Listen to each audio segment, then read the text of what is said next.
मेरा नाम शबाना है और मैं अपने माँ बाप की 5 औलादों में से सबसे पहले औलाद थी। बदकिस्मती से मेरे माँ बाप ने सिवाय औलाद पैदा करने के अलावा कोई काम नहीं किया था। हमारे घर पर खाने की कमी रहती थी। मैं इन हालातों में जवान हुई और सोचा कि मेरे माँ बाप के पास तो इतना पैसा है नहीं कि मेरी शादी कर दें। शायद सारी उम्र मुझे घर बिठाकर रखेंगे। मगर मैं हैरत नहीं हुई जब अब्बा ने आकर एक बार बताया कि मैं लुक्का के किराने वाले मालिक से तुम्हारा रिश्ता तय कर दिया है। मैं तो सुनकर ही रो पड़ी थी। मैं गरीब जरूर थी, लेकिन थी तो लड़की ही ना। मेरे भी कुछ अरमान थे कि मेरा पति खूबसूरत हो और अमीर हो। वह किराने वाला मुझसे उम्र में काफ़ी बड़ा था और ना कि शादीशुदा बल्कि 3 बच्चों का बाप भी था। उसकी बीवी का इंतकाल हुए 1 साल हो गया था। दूसरी शादी के लिए उसने काफ़ी कोशिश की थी, मगर उसे कोई भी लड़की देने को तैयार नहीं था। मगर मेरे माँ बाप आसानी से मान गए, क्योंकि उनके पास उस आदमी का कर्ज जो था वह उसी सूरत में माफ़ हो सकता था जब मेरी शादी उसके साथ हुई। तो मैं 20 साल की थी और वह 40 साल का। मगर मेरे माँ बाप तो ऐसे ही समझ रहे थे कि मेरे लिए शहजादे का रिश्ता आया है। उन्होंने ज़बरदस्ती मेरी शादी उसके साथ कर दी। मेरे पति का नाम इमरान था। वह इतना खास नहीं था, बस एक किराने की ज़रूर दुकान थी। मैं क्या करती, मैं उसे ही अपना पति मान लिया था, क्योंकि और कोई चारा ही नहीं था। उसके 2 लड़के और 1 लड़की थी। मैंने फैसला कर लिया था कि मुझे अपने पति को अपने हाथ में रखना है, ताकि वह मेरे काबू में रहे। मैं कोशिश करती थी कि मेरा पति अपने बच्चों के साथ कम से कम रहे। मैं उसके बच्चों को उसके उठने से पहले ही स्कूल भेज देती थी और शाम को उसके आने से पहले ही जल्दी सोने को कह देती थी।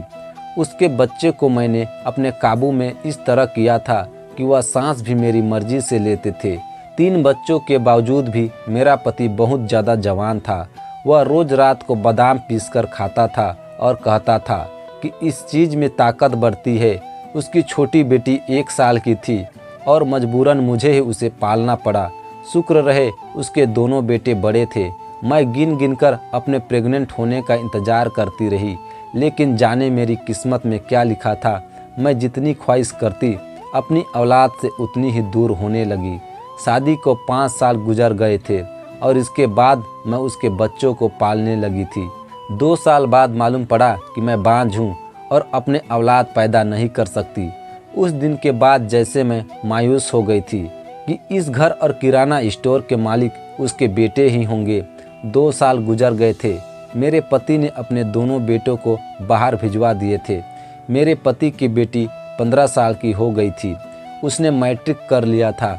मेरे पति का इरादा था कि वह अपनी बेटी को अल्लाह तालीम दिलाएगा। मैं भी उसके इरादे पर हामी भर दी, क्योंकि मुझे जब से मालूम हुआ था मैं माँ नहीं बन सकती, तब से मैंने उसके बच्चों से प्यार करना शुरू कर दिया था। लेकिन मैं क्या जानती थी कि मेरी ज़िंदगी बर्बाद करने में मेरे पति का ही हाथ था। उस दिन वह अपने दोस्त से बात कर रहा था। मैं घर से बाहर थी और ड्राइंग रूम में अंदर कदम रखने वाली थी। उसके मुंह से अपना नाम सुनकर मैं रुक गई थी। शबाना मेरी बेटी के लिए कुछ शॉपिंग करने बाहर गई है। हाँ यार, उसने तीनों बच्चों की परवरिश बहुत अच्छे से की है। अगर उसके अपनी औलाद हो जाती तो वह सिर्फ अपने बच्चों से ही प्यार करती और मेरे बच्चों को भूल जाती। इसलिए तो मैं उसे लगातार वह गोलियां खिला रहा था कि उसे प्रेग्नेंट ना हो। यह सुनकर तो मेरी नज़रों के सामने आसमान गिर गए। मेरे पति तो हंस हंस कर अपने दोस्तों से बात कर रहा था। उसने ही मुझे औलाद से मायूस रखा। मैं इतना बड़ा धोखा बर्दाश्त नहीं कर सकती थी। 10 सालों में सिर्फ धोखा ही मिला था। मैंने उसे सज़ा देने का फैसला किया। मैंने उसके बड़े बेटे को फ़ोन करके बुलाने को कहा कि उसने बाप को राज़ी खुद किया। 2-3 महीने के अंदर मेरा पति बाहर चला गया। अब बस मैं और मेरे पति की बेटी रह गई थी। मैंने अपने पति से बदला लेने की खातिर उसकी 17 साल की बेटी की शादी किसी बूढ़े से करवाने की सोच रही थी, जिससे उसके दिल पर चोट लगती जैसे मेरे दिल पर लगी है। मैंने एक 65 साल के बूढ़े से ज़बरदस्ती उसकी शादी कर दी, लेकिन उसमें मेरा ही फ़ायदा था, क्योंकि वह बहुत अमीर था और उसने मुझे उस शादी के लिए 5 लाख दिए थे। मैंने फैसला कर लिया था कि उस बूढ़े से उसकी जवान बेटी के जरिए मैं खूब सारी दौलत बटोर लूँगी। 65 साल की उम्र में ही अच्छी खासी सेहत रखता था।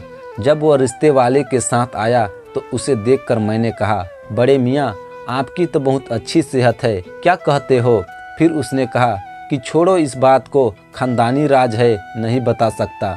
मैंने कहा कि मैं इन दोनों के साथ कोठी में ही रहूंगी, क्योंकि मेरा भी दिल कुछ करता अमीरों वाली ज़िंदगी गुजार के देखना। मेरे पति की बेटी 16 साल की थी और बहुत ही मासूम थी।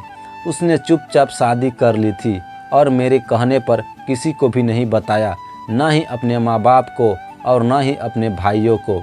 उसकी शादी की पहली रात ही चौंक गई, क्योंकि वह 65 साल का बूढ़ा कमरे में जाने की बजाय चोरी चोरी किचन में जा रहा था। मैं भी हैरानी से उसके पीछे गई और चोरी चोरी उसे देखने लगी तो मैं बहुत ज़्यादा हैरान हो गई। लोग शादी की पहली रात दूध पीते हैं और वह लस्सी पी रहा था। हैरान करने वाली बात थी। और फिर वह अपने कमरे में चला गया। वह 65 साल का बूढ़े आदमी का कोई रिश्तेदार नहीं था। उसकी एक भांजे के अलावा वह भी शादी वाले रोज ही नजर आया था। उसका लस्सी पीना इतनी बड़ी बात नहीं थी, लेकिन चौंकाने वाली बात जरूर थी। जवान और कम उम्र बीवी के पास जाने से पहले ही लस्सी पीता था। एक दिन मैंने उसे लस्सी का गिलास पेश किया तो कहने लगा, सासू माँ, मैं लस्सी नहीं पीता। मुझे उस पर बहुत ज़्यादा गुस्सा आया, लेकिन मैंने बर्दाश्त कर लिया। मुझसे भी वह उम्र में कई गुना बड़ा था। मुझे इस तरह बुला रहा था जैसे कि मुझसे छोटा हो। अगर उसे लस्सी पसंद नहीं थी तो रोज रात को जवान बीवी के कमरे में जाने से पहले पीता क्यों था? यह सवाल मुझे चैन लेने नहीं दे रहा था। एक दिन मैंने देखा कि उसने लस्सी में एक दवाई मिलाकर उसे वह लस्सी पी रहा था, लेकिन मैं नोट कर रही थी कि जब से उसकी शादी हुई थी तब से वह बूढ़ा जैसे जवान होने लगा था। कहाँ उसके झुरिया और कहाँ अब वह नई नवेली दुल्हन के साथ रोज सैर पर जाता। यह क्या चक्कर था?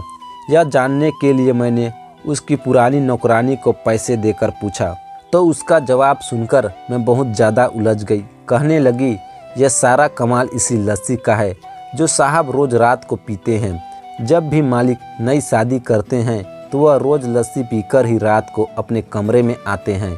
मैंने उससे कहा कि तुम्हारे मालिक को मैंने लस्सी में कुछ मिलाते हुए भी देखा है, वह क्या खास चीज़ मिलाते हैं?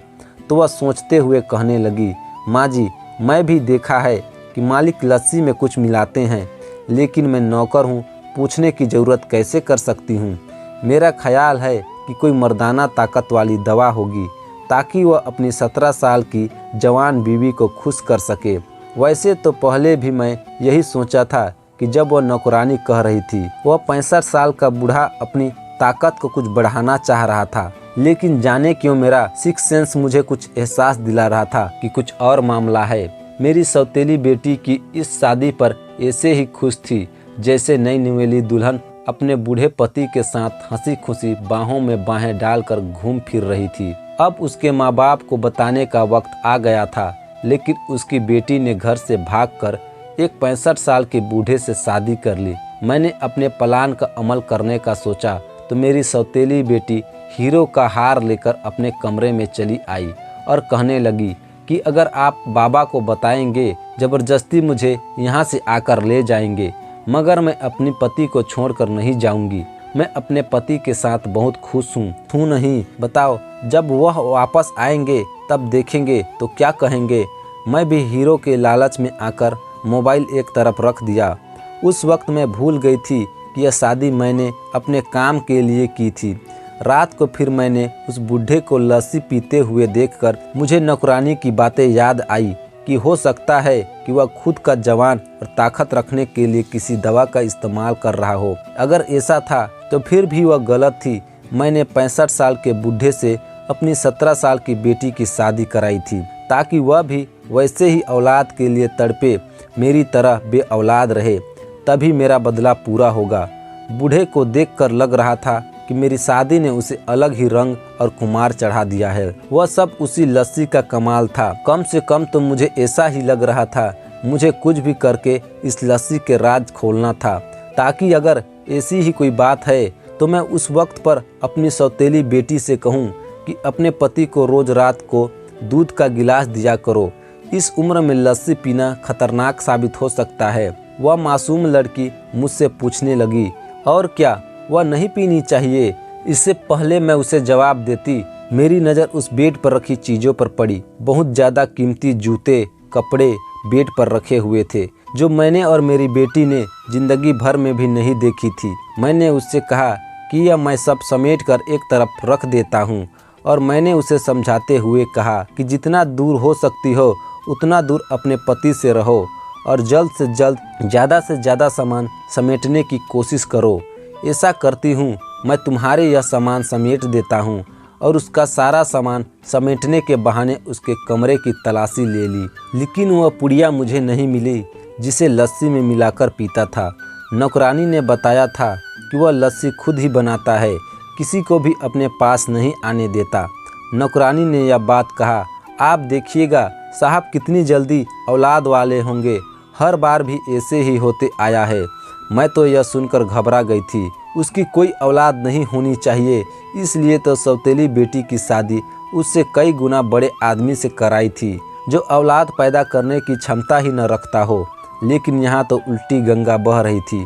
वह तो औलाद पैदा करने के चक्कर में था। मैंने खुद बात करने की सोची और एक दिन उससे पूछ ही लिया कि तुम्हें क्यों लस्सी पीने का बहुत ज़्यादा शौक़ है। कहने लगा कि मैं आपको उस दिन भी बताया था कि मुझे लस्सी पीने का कोई शौक़ नहीं है। मेरे सब्र का पारा हाई हो चुका था। मैंने कहा, तुम झूठ बोलते हो, मैंने कई बार रोज़ाना लस्सी पीते हुए देखा है। तुम रोज़ अपने कमरे में जाने से पहले लस्सी का गिलास पीकर जाते हो। अब जल्दी से बताओ, यह क्या चक्कर है? कहने लगा, चक्कर तो कोई नहीं है, मुझे दिन की वक्त लस्सी पीना पसंद नहीं है। रात को मैं बहुत शौक़ से पीता हूँ, मगर रोज़ाना क्यों पीते हो? मेरा सवाल अभी वहीं पर खड़ा है। वह मेरे सवालों से तंग आ गया और कहने लगा, क्योंकि मुझे दूध पीना अच्छा नहीं लगता, इसलिए लस्सी ले लेता हूँ। यह कहकर भी वह गुस्से से चला गया। अभी तो मैं सिर्फ लस्सी का ही पूछ रहा था और वह घबराकर चला गया, जैसे कि मैं उसकी कोई चोरी पकड़ ली हो।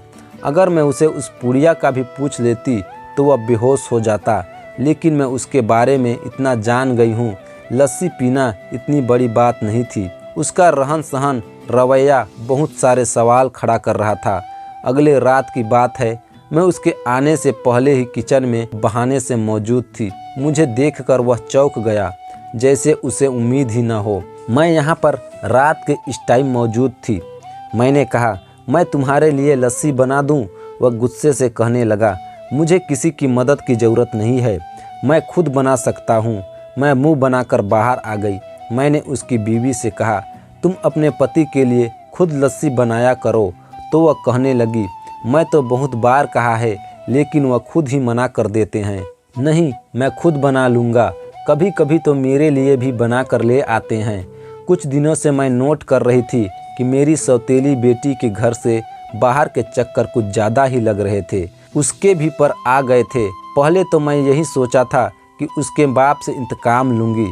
जैसे ही मेरे बाप ने मुझे बड़ी उम्र वाले आदमी से शादी कर मेरे पति ने मुझे बे औलाद कर दिया था, ऐसे ही मैं उसकी बेटी के साथ 65 साल के बूढ़े से शादी कर उसे भी बे औलाद कर देना चाहती हूँ। मगर इस बूढ़े के पास इतनी दौलत होगी, यह तो ख्वाबों में भी नहीं था। और अब मुझे अपना इरादा बदलना पड़ा था। मैंने अपनी सौतेली बेटी से कहा कि किसी भी तरह इससे दौलत निकालते रहो। अगर वह मेरे हाथ से निकल जाती तो बहुत बड़ा मसला हो जाता। उस लड़की के समझदार होने से पहले अपना मकसद हासिल करना बहुत ज़रूरी था। इसलिए 65 साल पहले बूढ़े की शादी कराई थी, लेकिन उसकी ताकत बढ़ती जा रही थी। मैंने एक प्लान पर अमल करने की सोची। रात को जैसे ही उसने लस्सी का गिलास तैयार किया और उसके अंदर अपनी जेब से वह खास पुड़िया निकाली और वह पाउडर अपनी लस्सी में मिलाने लगा। इससे पहले कि वह लस्सी पिए, मैं जल्दी से किचन के पास गुलदान गिरा दिया। वह जल्दी से गिलास वहीं छोड़कर बाहर देखने गया। मेरे लिए बस इतना ही मौका काफ़ी था। मैं जल्दी से किचन में गई और जल्दी से गिलास बदल दिया, जो मैंने कुछ देर पहले ही तैयार किया था। इस कार्रवाई ने मुझे कुछ ज़्यादा देर नहीं लगी थी। मैं असल में यह मालूम करना चाहती थी कि आखिर इसमें क्या है, इसमें ऐसी क्या चीज़ मिलाता है।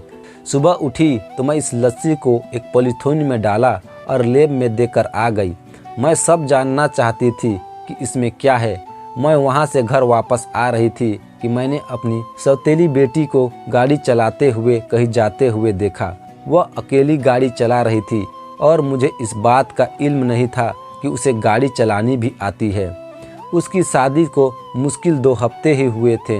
इतने दिनों में उसका पति उसे गाड़ी चलाना भी नहीं सिखा सकता था और उसके बाप के पास तो मोटरसाइकिल भी नहीं थी।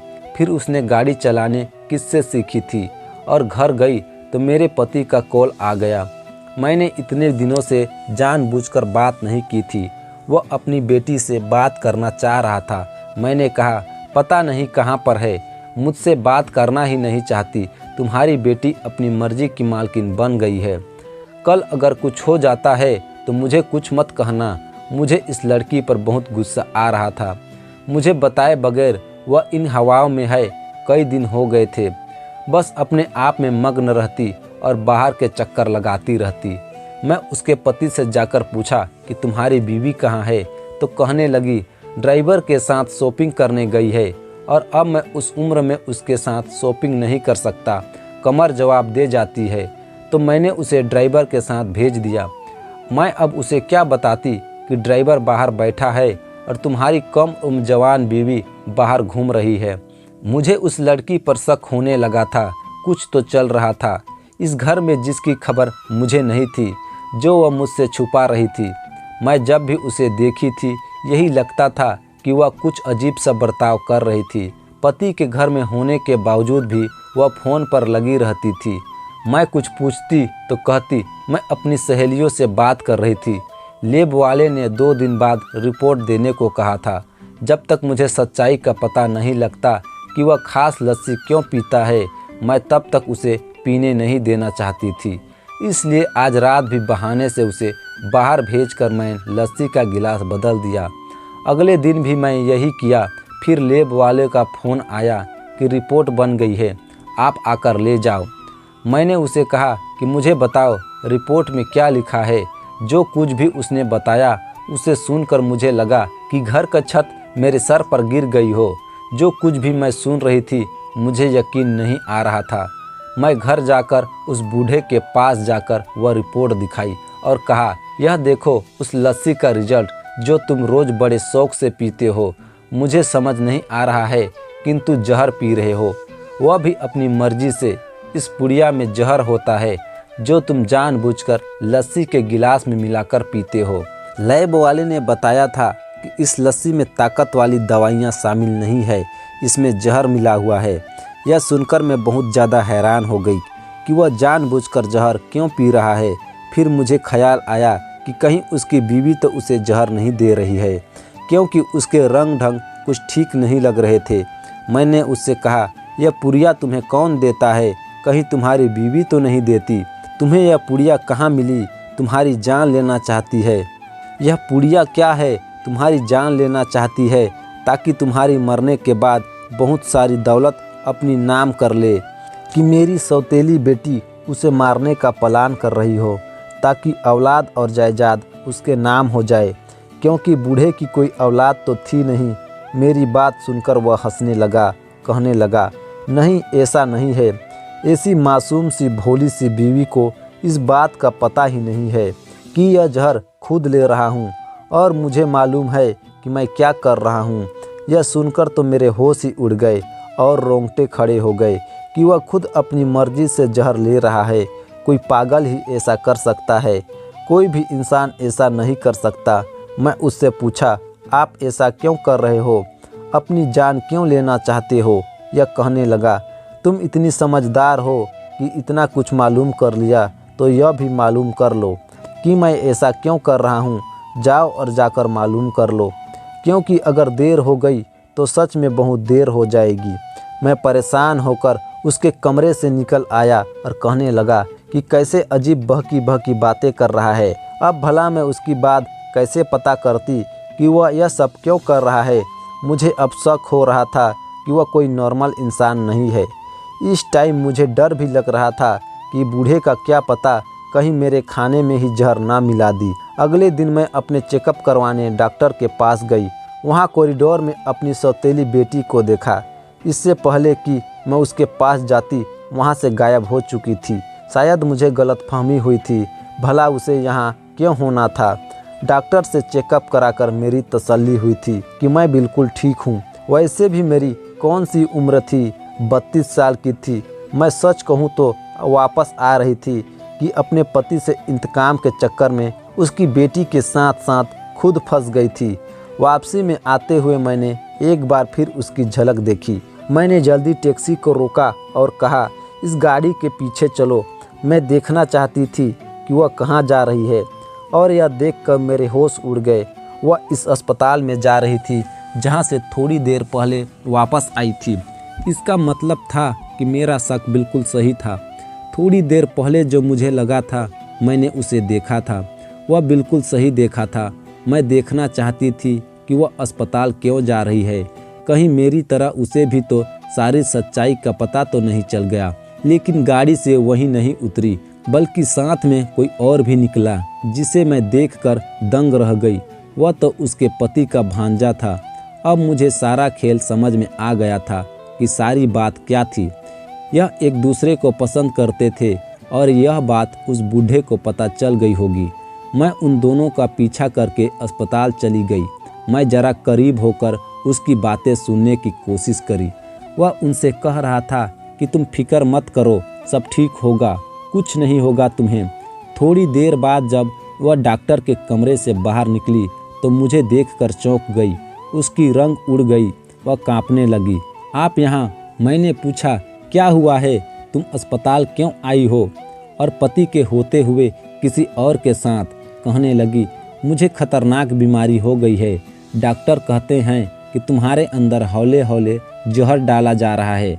मुझे समझ नहीं आया कि मेरे अंदर जहर कहाँ से आया। मैंने कहा कि तुम्हारे पति की वजह से, क्योंकि वह जान गया था कि तुम उसे बेवफाई कर रही हो, उसके भांजे से ताल्लुक बना रही हो, इसलिए तो उसने तुम्हें सजा दी। वह खुद जहर लेता है और वही जहर तुम्हारे रगों में भर दिया। उसका चेहरा पीला पड़ गया। उसको समझ में नहीं आ रहा था कि उसके पति को यह सब कैसे पता चला। वह रोते हुए कहने लगी, यह सब आपकी वजह से हुआ है। मैंने तो पैदा होते ही जिस औरत को माँ के रूप में देखा था, वह औरत आप थी। मैंने तो हमेशा आपको अपनी माँ माना था। आपने तो मेरे साथ बहुत गलत किया। बाबा ने आपको औलाद नहीं दी, इसका बदला आपने मुझसे लेने के लिए सोचा, और आपने अपनी इंतकाम की वजह से मेरी शादी 65 साल के बूढ़े से कर दी, जो रोज़ मर्दाना ताकत की दवाई लेकर खुद को जवान रखने की कोशिश करता था। मैंने आपकी खातिर शादी के लिए हाँ कर दी, मगर मैं एक 17 साल की जवान लड़की हूँ और वह 65 साल का बूढ़ा आदमी। मेरे भी कुछ अरमान थे। शहर के भांजे से मेरी एक बार मुलाकात हो गई थी। मेरा दिल बेईमान होने लगा था। मैं अंदर ही अंदर उसे पसंद करने लगी थी और यह भी मुझे पसंद करने लगा था। हम दोनों अक्सर ही घूमने फिरने निकल जाते थे, मगर मैं क्या जानती थी मेरा पति सब जान जाएगा। आज मेरी तबीयत बहुत ख़राब हो गई थी। उसने मुझे बताया, तुम्हारे अंदर जहर है। मैं तो अपनी कम उम्र बीवी को यूं ही मना कर रखता हूँ। यह बेचारी जहर से बच नहीं पाती और मेरे जिस्म को उसकी आदत हो गई है, इसलिए मुझे कुछ नहीं होता है। तो अस्पताल में जाकर पता कर लो कि तुम्हें क्या हुआ है। इसलिए मैं भी भाग चली आई और डॉक्टर ने भी कंफर्म कर दिया कि मेरे अंदर उस शख्स ने जहर भर दिया है और यह सब आपकी वजह से हुआ है। मैं उसे छोड़ना चाहती थी, मगर आपके दौलत के लालच में अंधी हो गई है और यहाँ तक कि अपना इंतकाम भी भूल गई। आपकी वजह से मेरी ज़िंदगी बर्बाद हो गई। मुझे उसकी बात सुनकर बहुत शर्मिंदा महसूस हुई। वाकई वह सच कह रही थी, सारा कसूर मेरा था। अपने पति से बदला लेने के लिए मैंने उसकी बेटी से इंतकाम लेने की सोची थी। मुझे क्या मालूम था कि इतनी ज़्यादा उम्र वाला वह बुजुर्ग हकीकत में इतना खतरनाक निकलेगा। आपको यह कहानी कैसी लगी हमें कमेंट करके ज़रूर बताएं, और अगर वीडियो अच्छी लगी तो वीडियो को लाइक शेयर, और अगर चैनल में नए हैं तो चैनल को सब्सक्राइब करना ना भूलें। धन्यवाद।